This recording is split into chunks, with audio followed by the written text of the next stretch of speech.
을 우리가 올해 보고 있는데 많이 보았습니다. 벌써 34장까지의 말씀을 우리가 읽어보았는데요. 지금 나누고 있는데 우리가 이사야 말씀을 통하여서 이 선지서를 통하여서 하나님께서 강조하시는 것 중에 한 가지가 무엇이냐면 하나님이 어떠하신 분이신가라는 것을 선지서를 통하여서 말씀하여 주십니다. 특별히 오늘 우리가 보고 있는 34장과 35장의 말씀은 이제 36장 말씀서부터 본격적으로 히스기야에 대한 그러한 역사상의 그러한 이야기가 나옵니다. 이사야 말씀이 예언서이지만 두 가지의 역사에 그러한 있었던 것을 중심으로 말씀이 되어진다라고 제가 계속적으로 말씀드렸었는데, 나누었었는데, 아하스 왕에 대한 그러한 말씀과 히스기야에 대한 그러한 말씀이 나옵니다. 앞부분에서는 아하스에 대한 그러한 말씀, 불순종한 그러한 모습이 나오고요. 이제 36장서부터는 하나님의 말씀에 따라서 순종하였던 히스기야를 통해서 주시는 그 승리의 말씀이 36장 이후에서 39장까지의 말씀에서 나오게 되어집니다. 근데 이것을 통해서 하나님이 그 말씀을 하시기 전에 34장과 35장 말씀은 그 말씀에 시작하기 전에 주신 그런 말씀으로 34장과 35장 말씀은 어떻게 보면 짝과 같은 그런 말씀이에요. 그렇지만 짝과 같은 말씀이라는 게 똑같아서 짝과 같은 게 아니고요. 완전히 달라서 짝과 같은 말씀입니다. 34장 말씀에서는 하나님에 대하여서 불순종하였던 그런 세상 나라에 대해서 하나님의 심판에 대한 말씀이 나오고요. 35장 말씀에서는 하나님의 그런 남은 자들, 하나님의 말씀을 따랐던 그러한 백성들에게 주시는 하나님의 나라가 어떠한 모습인가라는 것에 대해서 하나님께서 말씀하여 주십니다. 결국 34장과 35장 말씀을 통하여서 하나님의 그 공의로우심과 또한 하나님의 그 사랑의 그러한 나라가 동시에 보여주는 것이 바로 34장과 35장의 말씀입니다. 오늘 34장 말씀을 보게 되면 하나님에 대하여서 불순종하였던 나라들에 대하여서 하나님이 어떻게 심판하실 것인가라는 것에 대해서 말씀하십니다. 왜 이 말씀이, 이 심판에 대한 말씀이 먼저 나올까요? 하나님이 다스리시는 그러한 공의가 있다라는 것을 우리에게 말씀하고 있죠. 먼저 우리 34장 1절 말씀에 보게 되면 하나님이 이렇게 말씀하세요. 우리 34장 1절 말씀 같이 한번 읽어보겠습니다. 열국이여 너희는 나와 들을지어다. 민족들이여 귀를 기울일지어다. 땅과 땅에 충만한 것, 세계와 세계에 나는 모든 것이여 들을지어다. 하나님께서 34장 말씀을 하시면서 뭐라고 말씀하시냐면 열국 또한 민족들에게 말씀하세요. 너희는 들으라라고 말씀하시고 또한 귀를 기울이라고 말씀하십니다. 모든 열국과 모든 민족이 하나님의 말씀을 들어야 된다는 겁니다. 그들이 듣고 싶건 듣고 싶지 않건 간에 상관없습니다. 하나님께서는 모든 민족에게 이 말씀을 선포하고 계세요. 심지어는 그 뒤에 보게 되면 땅과 땅에 충만한 것, 세계와 세계에서 나는 모든 것들을 향하여서도 하나님이 들으라고 말씀하십니다. 왜 하나님께서 이것에 대해서 말씀하실까요? 하나님의 심판이 있다는 것을 다시 한번 하나님께서 말씀하신 겁니다. 오늘 그 2절 말씀을 보게 되면 하나님이 이렇게 말씀하시죠. 대저 여호와께서 열방을 향하여 진노하고 계시며 그들의 만군을 향하여 분내사 그들을 진멸하며 살육당하게 하실 것이다라고 하나님께서 말씀하십니다. 왜 하나님이 열방에 대하여 진노하시고 만군을 향하여 분내신다라고 하나님이 말씀하십니까? 우리가 지금까지 보았던 것 같이 하나님을 향하여 불순종하였기 때문입니다. 하나님의 말씀을 들어야 됨에도 불구하고 하나님을 향하여 불순종하고 하나님의 말씀을 또한 듣지 않는 그들을 향해서 하나님이 진노하고 계시다라고 말씀하십니다. 이것은 구약에서만 말씀하시는 것이 아니라 신약에서도 지속적으로 하나님께서 말씀하시는 것이죠. 하나님이 창조하신 모든 세계는 하나님의 말씀을 듣고 하나님의 말씀을 따라 살아야 되는 것을 하나님께서는 명령하셨습니다.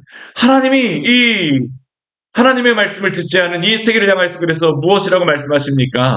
하나님이 계속적으로 말씀하시고 오늘 3절 말씀을 보게 되면 사람을 향해서 심판이 있다는 것을 말씀하고 계시죠. 살육당한 자는 내던진 바 되고 또한 그 사체의 악취가 솟아오를 것이다라고 하나님께서 말씀하세요.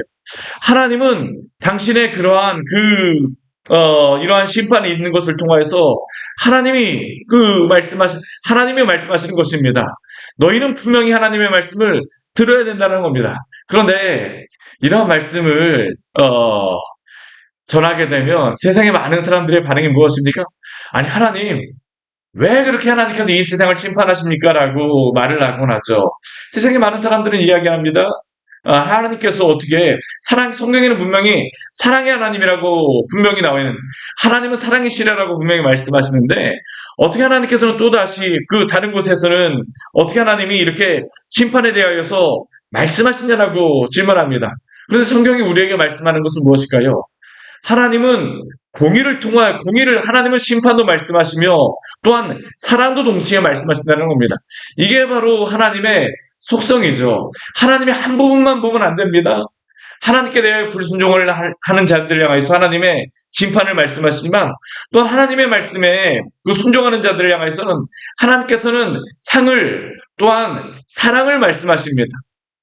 하나님의 거룩과 하나님의 사랑을 동시에 볼 것을 우리에게 말씀하시죠. 왜 그렇습니까? 하나님의 공의가 없다라고 하게 되면 하나님의 사랑도 의미가 없어요. 아무리 하나님이 사랑이라고, 하나님의 사랑의 하나님이시라고 말씀하시지만, 그럼 하나님의 옳고 그름이 없다라고 하게 되면 그 하나님의 사랑이 나타날 수가 있을까요? 아니요, 그렇지 않습니다. 하나님의 공의도 그렇습니다. 하나님의 공의만 말씀하신다라고 하게 되면 사람들은 하나님에 대해서 두려워하기만 하죠. 그런데 하나님께서 어떻게 하세요? 우리 성경 말씀을 통하여서 하나님의 사랑도 동시에 말씀하시는 겁니다. 오늘 말씀에서는 하나님의 공의에 대해서 말씀하시죠. 왜 그렇습니까? 이렇게 하나님께 불순종하는 자들 향해서 하나님께 돌아올 것을 말씀하시는 겁니다. 죄악의 길로 계속적으로 달려가게 되면 하나님의 심판이 있다는 것을 하나님이 말씀하세요. 그렇기 때문에 돌아올 것을 하나님이 명령하시는 겁니다. 오늘 또한 4절 이후에 말씀해 보게 되면 사람에 대하여서만 말씀하시는 것이 아니라 우리 4절 말씀해 보게 되면 이 땅의 모든 것들을 향하여서도 하나님이 심판을 명령하십니다. 오늘 그 4절 말씀해 보게 되면 이렇게 말씀합니다. 4절 말씀 같이 한번 해볼까요? 하늘의 만상이 사라지고 하늘들이 두르건 마리같이 말리되 그 만상의 쇠자남이 포도나무 잎이 마름 같고 무화과 나무 잎이 마름 같으리라. 하늘의 만상이 다 사라진다고 합니다. 하늘의 만상은 무엇일까요? 해와 달과 별을 나타내는 것 아니겠습니까? 근데 이 해와 달과 별은 사람들에게 무엇이었을까요? 이 시대에 많은 사람들에게 해와 달과 별은 그들이 섬기는 신이었습니다. 해신을 섬기고 달신을 섬기고 별신을 섬기고, 오늘날도 그렇습니다. 많은 사람들이 별자리를 보고 또한 해의 그러한 모습을 보며 또한 달의 모습을 보며 사람들은 두려워하고 또한 그 여러 가지 것들에 대해서 많이 경고를 받습니다. 그런데 이 세상의 하늘, 해와 달과 별, 근데 그 모든 것들이 말리는 것들을 보면서 그들이 발견하는 것은 무엇일까요? 그들이 섬겼던 우상은 다 사라지고 없어진다는 겁니다. 오직 하나님만이 참 하나님이시라는 것을 이 말씀을 통해서 우리에게 분명히 말씀하는 거죠. 사랑하는 여러분, 오직 하나님만이 참 하나님이심을 믿으시기를 바랍니다. 우리가 성경을 통해서 발견해야 될 것은 오직 하나님만이 참 하나님이십니다. 오직 하나님만 이 세상을 다스리시는 하나님이세요. 오늘 이 말씀을 통해서 하나님이 무엇을 말씀하시는 것입니까? 하나님이 다스리신다는 것을 그 백성들에게 말씀하시는 겁니다. 왜 이 말씀을 우리에게 말씀하실까요? 오늘 이 말씀, 우리 이사야 34장 말씀을 보게 되어지지만, 이제 뒤에 말씀을 보게 되면요, 이제 히스기야 말씀을 보게 되면 바로 이제 무엇에 대한 말씀입니까? 아수르가 이제 심판받는 그런 말씀을 보게 됩니다. 그렇죠? 근데 아수르가 히스기야 시대 때 심판받는 말씀을 보게 되어지는데, 근데 우리가 지금까지 계속 하나님께서 아수르를 하나님이 심판하실 것이다. 조금만 기다려봐라. 하나님이 아수르를 심판하실 것이다. 분명히 하나님은 아수르를 이제 심판하십니다. 실제로 히스기야 시대 때 하나님께서 아수르를 심판하셨어요. 근데 그것을 통해서 우리가 경고받아야 될 것은 무엇일까요? 하나님의 말씀대로 아수르를 심판하신 것 같이 이 세상의 모든 것들에 대하여서도 심판하실 하나님의 말씀이 또한 성취될 것을 믿으시기를 바랍니다. 우리가 이 말씀을 통해서 이것을 발견해야 됩니다. 하나님이 왜 성경을 통해 이루라는 말씀을 계속적으로 말씀하실까요? 말씀하신 대로 계속 이루셨던 하나님께서는 하나님의 말씀, 아직까지 이루어지지 않은 것에 대해서도 하나님이 성취하실 것이라는 것을 말씀하여 주시는 것입니다.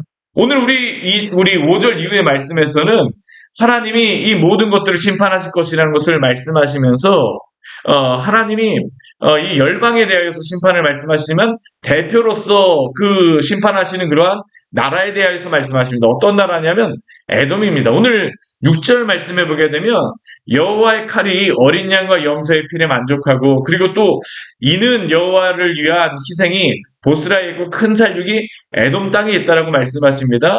이 보스라는 어떤 지역이냐면 에돔, 에서 지역의 이 중요한 도시가 바로 이 보스라였습니다. 하나님께서는 에돔을 향하여서 심판을 이제 뒤에 말씀해서 말씀하세요. 하나님께서는 선언하시는 겁니다. 왜 그럴까요? 이 에돔이 지금 열국에 대한 대표로서 하나님이 심판하신다는 것을 말씀하시는 겁니다. 에돔을 심판하신 그러한 하나님께서 이 세상 모든 마음을 또한 심판하실 때가 있으실 것이라는 것을 이것을 통하여서 말씀하세요. 특히 에돔 같은 경우는 우리가 하나님이 대표로서 말씀하시는 이유 중에 한 가지가 뭐냐면 이 에돔 같은 경우는 이스라엘과 친척 나라입니다. 왜 그렇습니까? 야곱과 에서가 형제잖아요. 그렇죠? 가까운 그러한 민족입니다. 형제의 나라였어요. 그런데도 불구하고 우리가 구약 성경을 보게 되면 안타까운 것이 무엇입니까? 야곱과 에서 시대부터 이게 갈라진 것이 그 이후에도 계속적으로 이게 사이가 좋진 않아요.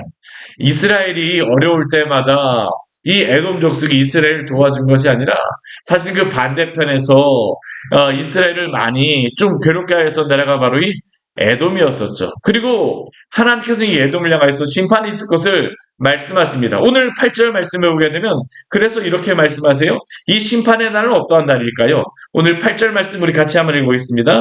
이것은 여호와께서 보복하시는 날이요 시온의 송사를 위하여 신원하시는 해라. 하나님의 구원의 날은 동시에 어떠한 날입니까? 하나님의 구원의 날은 동시에 하나님의 심판의 날입니다. 반대로 하나님의 심판의 날은 반대로 무엇입니까?